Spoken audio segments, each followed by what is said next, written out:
Alright. How's everybody doing today?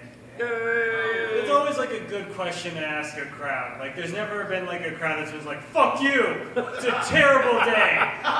It's September 11th.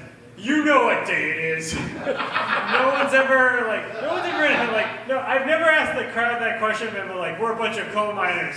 4 of our friends are dead. That's how today is.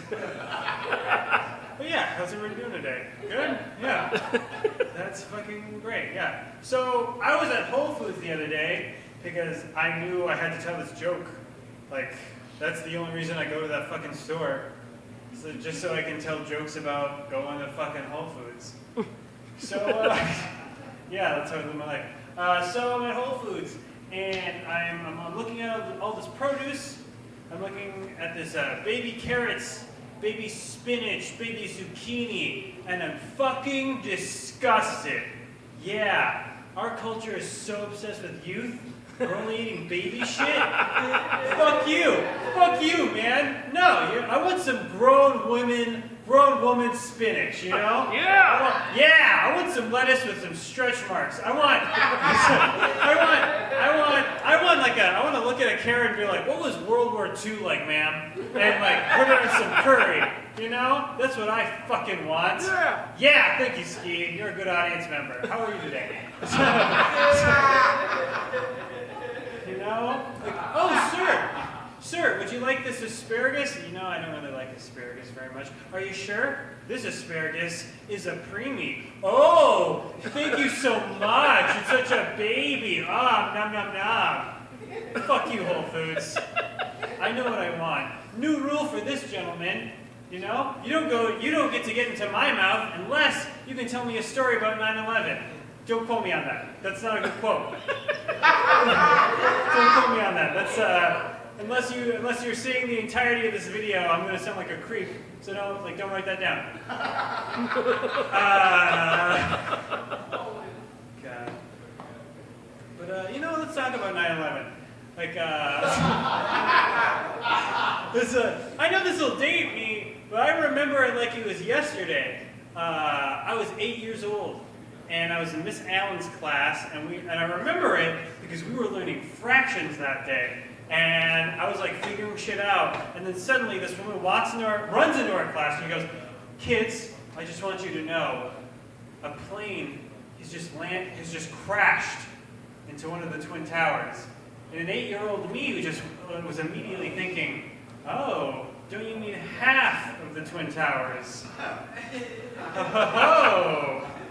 And I felt very good, because like, that was a good fractions joke. Fuck.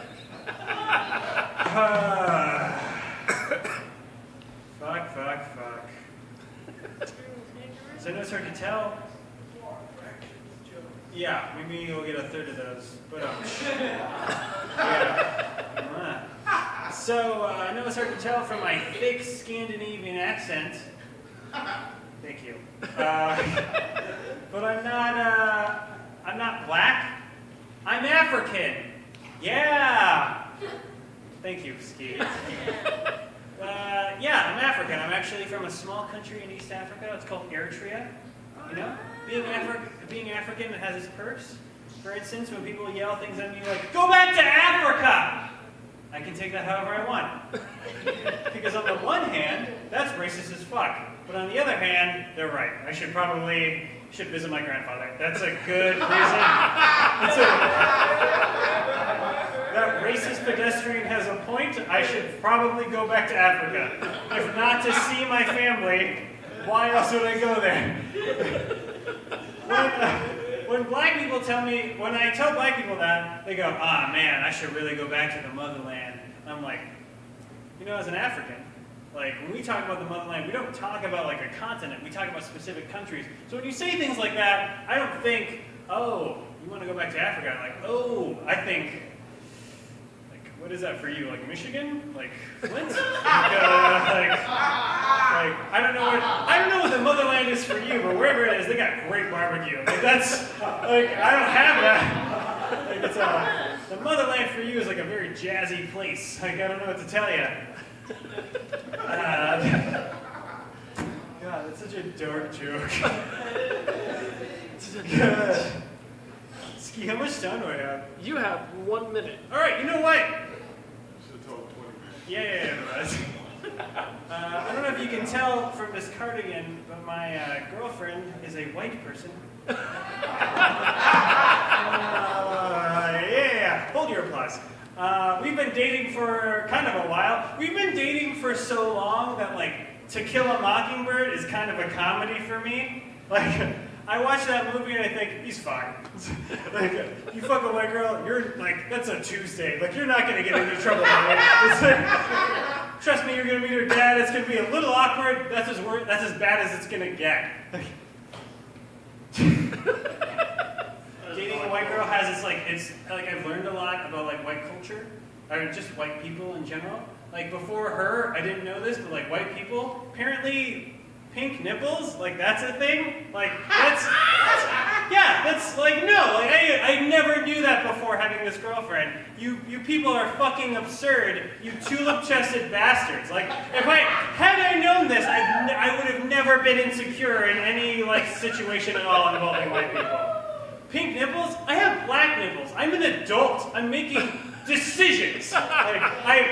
If somebody told me, like, hey, like at every job interview, the person looking at you is gonna have pink nipples, I'd be like, I'm gonna be fine. It's fucking whatever. I have black nipples. I'm making serious life choices. Pink nipples?